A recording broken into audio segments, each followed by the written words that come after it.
আজকের ভিডিওতে। চলুন দেখে আসি আজকের শিরোনাম। জয়ের সঙ্গে পালিয়ে যান অপু বিশ্বাস। বিগ বস হাউসের অন্দরমহল। ভক্তদের হতাশ করতে চান না কৃতি। ৫৮তে পা রাখলেন জেমস। তবে কি রাজস্থানেই আংটি বদল? চলুন দেখে আসি বিস্তারিত। প্রেম প্রীতির বন্ধন নামক চলচ্চিত্রে প্রথমবারের মতো বড় পর্দায় জুটি বেঁধেছেন ঢালিউড কুইন খ্যাত অভিনেত্রী অপু বিশ্বাস ও চিত্রনায়ক জয় চৌধুরী। পাবনার ঐতিহ্যবাহী হার্ডিন্স ব্রিজে সিনেমাটির শেষ ভাগে দৃশ্যধারণ চলছে।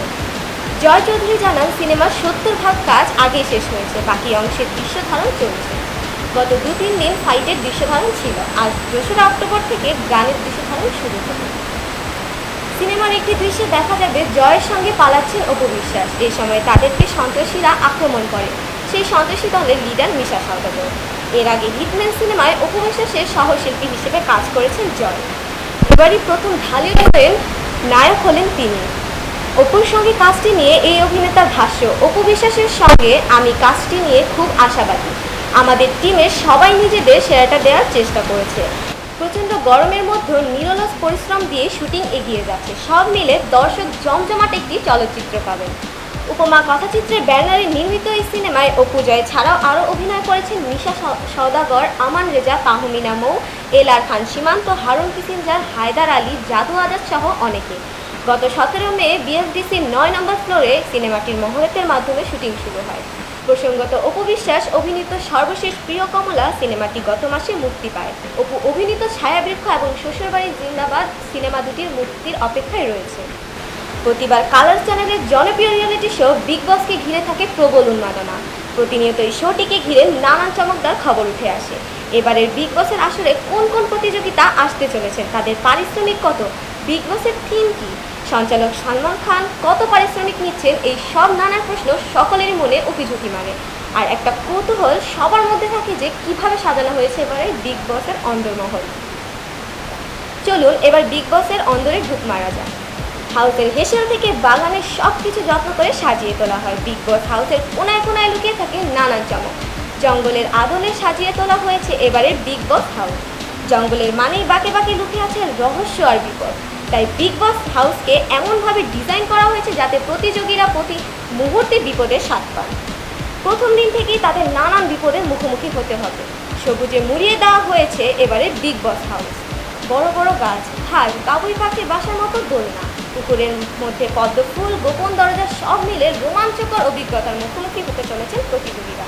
বিগ বস হাউস ডিজাইন করেছেন চিত্র নির্মাতা উমঙ্গ কুমার এবং বনিতা উমঙ্গ কুমার। আজ ২রা অক্টোবর রাত ৯:৩০টায় কালার্স চ্যানেলে শুরু হতে চলেছে বিগ বস। বর্তমানে অক্ষয় কুমারের বচ্চন পান্ডে সিনেমাটির শুটিং করেছেন বলিউড অভিনেত্রী কৃতি সানন। সিনেমাটির দ্বিতীয় লটের শুটিংয়ে বিভিন্ন রূপে ধরা দিয়েছেন তিনি। একই সিনেমাতে কৃতির এমন লুক পরিবর্তন অবাক করেছে সিনেমা প্রেমীদের। শুটিং স্পটের কিছু ছবি সামাজিক যোগাযোগের মাধ্যমে ছড়িয়ে পড়তে প্রশংসা পাওয়ার পাশাপাশি দর্শক কৌতূহলও বেড়েছে কয়েক গুণ। তবে এমন আলোচনার মাঝে নতুন সিনেমার খবর দিলেন এই অভিনেত্রী। জানা গেছে চলতি মাসে শাহজাদা শিরোনামের একটি সিনেমা শুটিং শুরু করেছেন কৃতি। সিনেমাটি তার বিপরীতে অভিনয় করবেন কার্তিক আরিয়ান। সাউথ ইন্ডিয়ান অভিনেতা আল্লু অর্জুন ও পূজা অভিনীত তেলুগু সিনেমার আলা বৈকুণ্ঠা পুরালা মুরুর এই রিমেকটি নির্মাণ করবেন নির্মাতা রোহিত ধাওয়ান। সিনেমাটিতে অভিনয়ের জন্য এরই মধ্যে কার্তিক ও কৃতি প্রস্তুতি শুরু করেছেন। কৃতি বলেন, আমি প্রতিটি সিনেমা শুরু করার আগে নিজেকে সেই চরিত্রের মতো প্রস্তুত করি। চরিত্রের সঙ্গে মিশে যেতে না পারলে দর্শকেরা মুখ ফিরিয়ে নেবে, এটা বলার অবকাশ রাখে না। তারা চরিত্রটির মতোই করে পছন্দ করে শিল্পীকে দেখতে চায়, তাই ভক্তদের হতাশ করতে চায় না।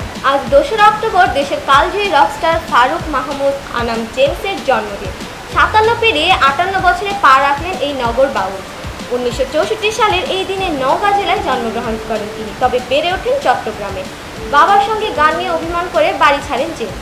চট্টগ্রামের আজিজ বোর্ডিংয়ে থাকা শুরু করেন, সেখানে থেকেই তার সঙ্গীত জীবনের শুরু। ১৯৮০ সালে প্রতিষ্ঠা করা হয় ব্যান্ড ফিলিংস। জেমস ছিলেন সে ব্যান্ডের প্রধান গিটারিস্ট ও ভোকালিস্ট। ১৯৮৭ সালে তার প্রথম অ্যালবাম স্টেশন রোড প্রকাশিত হয়। ১৯৮৮ সালে অনন্যা নামের অ্যালবাম প্রকাশ করে সুপারহিট হয়ে যান তিনি। এরপর 1990 সালে জেল থেকে বলছি, 1996 সালে নগর বাউল, 1998 সালে লেস পিতা লেস এবং 1999 সালে কালেকশন অফ ফিলিংস অ্যালবামগুলো ফিলিংস থেকে বের হয়। জেমসের একক অ্যালবামগুলো হলো অনন্যা, পালাভির কথায় দুঃখিনী দুঃখ করো না, ঠিক আছে বন্ধু, আমি তোমাদেরই লোক, জনতা এক্সপ্রেস, তুফান ও কাল যমুনা। অনেকদিন ধরে প্রেমের সম্পর্ক রয়েছে বলিউড তারকা রণবীর কাপুর ও আলিয়া ভাটের। তবে সে সম্পর্কের পরিণয় রূপ পাবে কিনা তা নিয়ে সন্দিহান ছিলেন অনেকে। শেষ পর্যন্ত সেই সন্দেহ দূর হয়েছে বলে খবর দিয়েছেন ভারতীয় গণমাধ্যমগুলো। বলা হচ্ছে নিজের 39 জন্মদিনে রণবীর আলিয়ার অনামিকায় বাগদানের আংটি পরিয়েছে। 28 সেপ্টেম্বর ছিল রণবীরের জন্মদিন। দিনটি উদযাপন করতে প্রেমিকা সহ পাড়ি দিয়েছিলেন রাজস্থান। তখনই শোনা গিয়েছিল জন্মদিনেই আংটি বদল করবেন এই দুই তারকা, কিন্তু তারা কেউই এই নিয়ে মুখ খোলেননি। কিন্তু জন্মদিন পালন শেষে পরের দিন যোধপুর এক্সপোর্টে যখন পাপারাজ্জিদের ক্যামেরা বন্দী হন আলিয়া রণবীর, তখন আলিয়ার আঙুলে দেখা যায় একটি নতুন সোনার আংটি। সেখান থেকেই গুঞ্জন শুরু। তবে কি রাজস্থানে এই আংটি বদল করেছেন তারা? এই যোধপুরেই দুজনের বিয়ের কাজটি সম্পন্ন হতে পারে বলে ধারণা করেছেন অনেকে। আজকে এই পর্যন্ত, আবার দেখা হবে আজকের বিনোদনের আগামী পর্বে।